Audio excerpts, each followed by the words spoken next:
Ay, mi niño. A mother's anguish outside of UMass Memorial Hospital on September 13th, a painful sign that something had gone horribly wrong inside the Mass State Police Academy.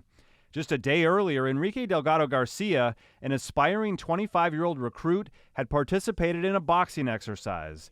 Based on his devastating injuries, family members questioned how the drill could have been supervised or sanctioned. Teeth missing, brain injury, that didn't come from boxing. Delgado-Garcia was pinned a trooper on his deathbed, and a police procession escorted his body to the medical examiner's office.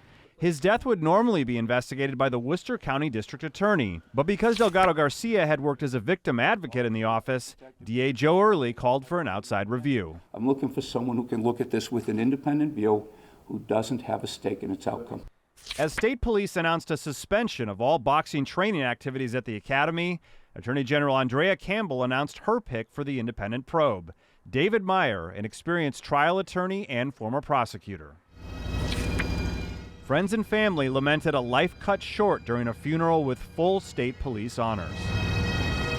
Unfortunately, he lost his life chasing his dream, and that's not something that should have happened. We want justice! With protesters gathered outside, state police displayed a video of Delgado-Garcia on a day he should have been graduating with his fellow recruits. We remember and honor him.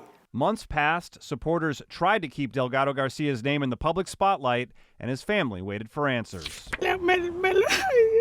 But from state leaders, there has been no update or explanation about the tragic death or where things stand with an independent investigation that has surpassed $300,000 taxpayer dollars, according to the most recent records we received.